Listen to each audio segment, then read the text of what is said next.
G'day guys, and welcome to Bushy's workshop. Today we're going to be making some cheese knives out of these beautiful old narrow gauge rail dog head spikes. Massive tin of them down there. Just picked out a couple of decent ones to give you a bit of a demo. So first things first, get them in the forge and yeah, fire it up.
Stage one complete.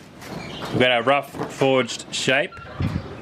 Now I'm just going to give them a quick wire wheel to dry them off and plane them up a bit.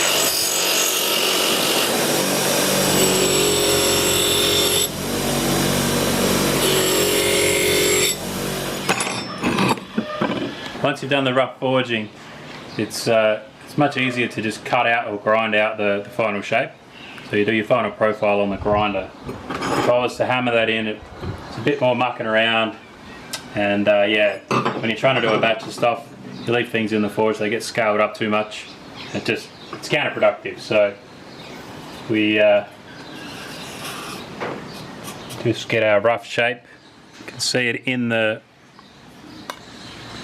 Just get your rough shape out of the whatever you're left with after the initial forging.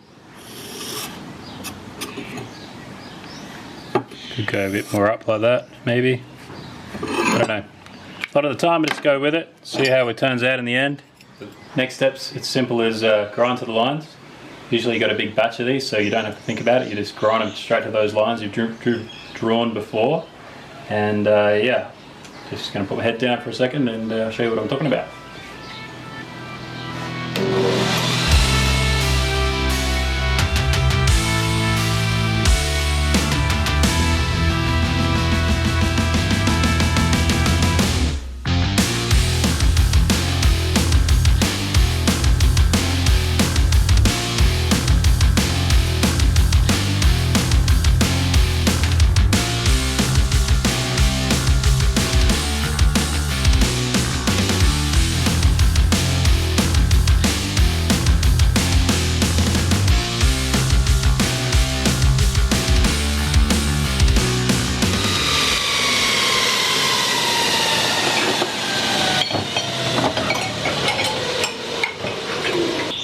These aren't a high carbon steel, so even though I've hardened them, they're not particularly hard or brittle.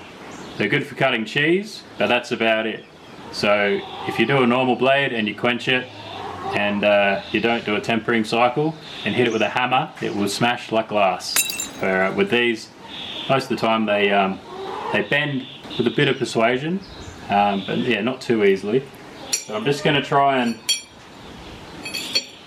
take a little bit out of the, a little bit of a bend out of this one without putting a bend somewhere else. That one's pretty good. Got a wobble in it, but that's fine. It's all part of the fun. back to the grinder.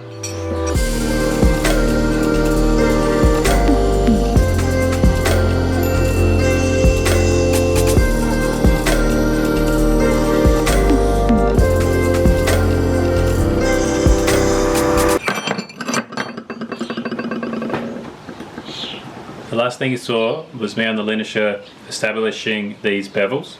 Now, what I did there is basically found my center line.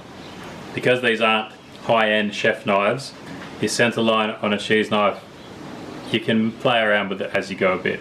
So I just quickly did that, and now I'm going to bring the actual bevel down to, well, to that level. I don't know what the proper terminology is. Now this is where any proper bladesmith or anyone who's got a beautiful big belt sander or something like that is going to either click off or say something profane. Because what I'm about to do is it's not a very conventional way of doing it. I'm yet to purchase a proper belt grinder. This is how I get my bevels.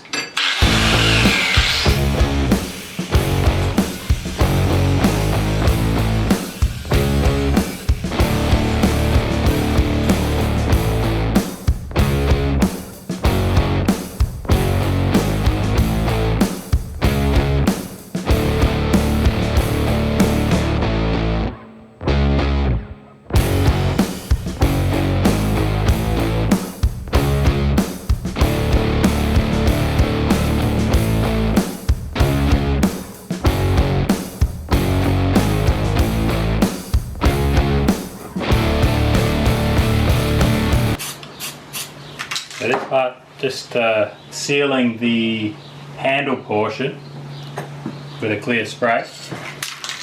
So this is what prevents the handle from rusting. But the blade's going to get an electrolysis etch and a layer of oil. So the electrolysis etch, it induces a patina. So a patina, if anyone's got anything silver, or brass or copper, you'll notice over time it tarnishes, and you get antique silver and stuff, it's got that really thick layer on it, it's called a patina. So with steel it's the same, it's just an oxide layer, and basically when you put the oil on there, the surface isn't clean, it's not smooth and polished, it's actually like got microscopic sort of disturbances. So the patina is like a fluffy, like if you magnify it, it's like a bitumen road, you know, like it's got pores in it and stuff, and it gives the oil something to stick to, it doesn't want to flow off. And over time it actually really mixes with it and builds up. It makes a really durable surface. I've got a good example here of a well patinaed, it's a spearhead actually that I made, and you can see where it has rusted, the little spots and the grey and the splodges and stuff, and all I've had to do is put it on the wire wheel and take off the powdery rust, and the underneath is the patina. It's the layer of steel that's no longer clean and polished and smooth. Alright, let's see if we can get it in without the rooster crowing. Basically we've got a welder here, we've got it turned down to the absolute minimum setting, and we've got our knives. We've got a mixture of salt water in here. So I'll just give it a quick little mix so all the bits of salt on the surface disappear. Got to drop this in.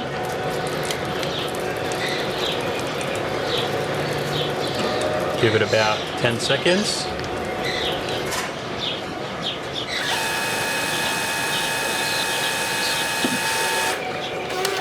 So there's no nasty chemicals in there.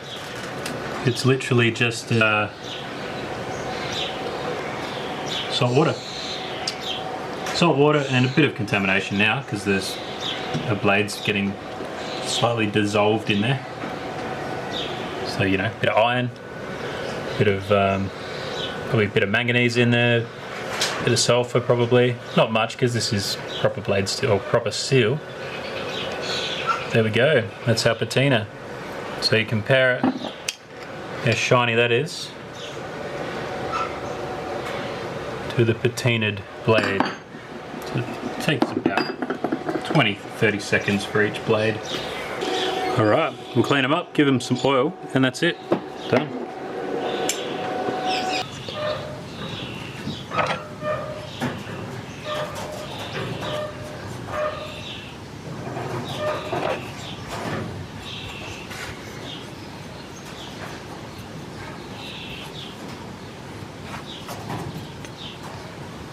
So if you bought a cheese knife from us at the markets or from our website, that's how they're made, that's what they start off as, and that's what they finish up as. And yeah, if you've just sort of come across us, someone's like mentioned us and you found us on YouTube, then stick around, hit like and subscribe, and the notifications bell. Got to get used to this. But yeah, thanks for coming down to Bushy's Projects Workshop.